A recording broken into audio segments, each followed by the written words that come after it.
இன்றைக்கி ஒரு ஃபோட்டோ, ஒரு ரீல், ஒரு வீடியோ ஒரே நைட்டில் ஒரு நார்மல் பர்சன் செலிபிரிட்டி ஆகும். ஃபாலோவர்ஸ் இன்க்ரீஸ் ஆகும், வியூஸ் மில்லியன்ஸில் போகும். எல்லோரும் அவங்கள பற்றி தான் பேசுவாங்க. ஆனால் வைரல் ஃபேமோட இன்னொரு சைடு இருக்குது. அதை பற்றி யாரும் பேச மாட்டேன். இன்றைக்கி நாம் பேச போகிறோம் the dark side of viral fame.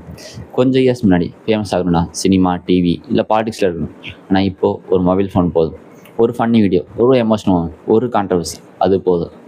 Internet உங்களோட லைஃபே ஓவர் நைட்டில் மாற்றிடும். ஆனால் ப்ராப்ளம் என்னென்னா, இன்டர்நெட் ஸ்பீடில் ஃபேம் வந்தால் அதே ஸ்பீடில் போயிடும். ஃபர்ஸ்ட் டைம் ஒரு வீடியோ வைரல் ஆகும்போது அது ஒரு எக்ஸைட்மெண்ட், நோட்டிஃபிகேஷன், நான் ஸ்டாப் வரும், கமெண்ட்ஸ், ஷேர், ஃபாலோவர்ஸ். பிரெயினுக்கு அது ஒரு ரிவார்ட் மாதிரி. பீப்புள் ஆர் நோட்டிஸிங்னு ஒரு ஃபீலிங். அது ஸ்லோலி அடிக்ஷனாக மாறும். அப்புறம் கண்டென்ட் க்ரியேட் பண்ணுறது பேஷனுக்காக இல்லை, அட்டென்ஷனுக்காக. சோஷியல் மீடியாவில் எல்லோரும் ஹாப்பியாக தான் தெரியும், லக்ஸரி, ஸ்மைல், சக்ஸஸ். ஆனால் கேமரா ஆஃப் ஆன அப்புறம் ரியாலிட்டி வேறு.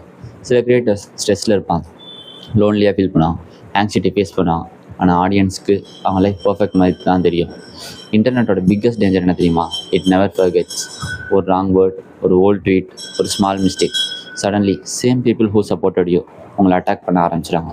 இதுதான் cancel culture. Yesterday hero, today villain. வைரலான அப்புறம் நெக்ஸ்ட் பிக்கஸ்ட் ப்ரெஷர் என்ன தெரியுமா? How do I stay famous. அதுதான் dangerous stage. People start doing extreme things for views, more drama, more controversy, more shocking content. Because silence-na internet மறந்துடும்னு பயம். Social மீடியாவில் criticism ரொம்ப easy. Comment செக்ஷனில் people anything வேணாலும் type பண்ணுவாங்க. Daily thousands of opinions படிக்கணும். நீ waste, நீ content மொக்க, நீ ஓவர். இனிஷியலி இக்னோர் பண்ணுவாங்க. நான் ஸ்லோலி அது அஃபெக்ட் ஆகும், கான்ஃபிடன்ஸ் பிரேக் ஆகும். ஆக்சுவலி ப்ராப்ளம் கிரியேட்டர்ஸ் மட்டும் இல்லை, ஆடியன்ஸ் கூட சேஞ்ச் ஆகிடுச்சு. இந்த இன்டர்நெட்டில் people get bored very fast. Yesterday 10, today forgotten. அதனால தான் க்ரியேட்டர்ஸ்க்கு கண்டினியூஸ் ப்ரெஷர், எவ்ரிடே என்டர்டெயின் பண்ண வேண்டியது இருக்குது. வைரல் ஃபேம்னா இன்ஸ்டன்ட், ரியல் சக்ஸஸ்னால் ஸ்லோ. டிஃப்ரென்ஸ் தெரியுமா?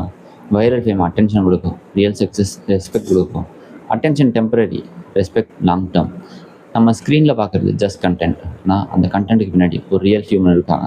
அவங்களுக்கு எமோஷன்ஸ் இருக்குது, ஃபியர் இருக்குது, பெயின் இருக்குது. ஆனால் இன்டர்நெட்டில் பீப்புள் சம்டைம்ஸ் அதை மறந்துடுவாங்க. இன்றைக்கி ஸ்கூல் ஸ்டூடெண்ட்ஸ்லேருந்து அடல்ட்ஸ் வரைக்கும் எல்லோரும் ஃபேமஸ் ஆகணும்னு ஆசைப்படுறாங்க. கொஷின் என்னென்னா, நம்ம ரியலி ஹாப்பினஸ்ஸாக தேடுறோமா இல்லைனா அட்டென்ஷன் தேடுறோமா? வைரல் ஃபேம் அவுட் சைடில் ரொம்ப பியூட்டிஃபுல்லாக தெரியும், ஆனால் அது லைட் மட்டும் இல்லை, ஷேடோ கூட. இன்டர்நெட் உங்களை ஒரு நைட்டில் டாப்பில் கொண்டு போகும், அதே இன்டர்நெட் கீழேயும் தள்ளிடும். அதனால் ஃபேமஸ் ஆகிறத விட ரியலாக இருக்கிறது தான் முக்கியம். இது உங்கள் காப்பின் கதை. உங்களுக்கு என்ன தோணுது? சோஷியல் மீடியா நம்ம லைஃப் இம்ப்ரூவ் பண்ணுதா இல்லை ப்ரெஷர் க்ரியேட் பண்ணுதா? கமெண்ட்டில் சொல்லுங்கள். இந்த வீடியோ பிடிச்சிருந்தா லைக் பண்ணுங்கள், ஷேர் பண்ணுங்கள். நெக்ஸ்ட் ஒரு இன்ட்ரெஸ்டிங் கதையோட சந்திப்போம்.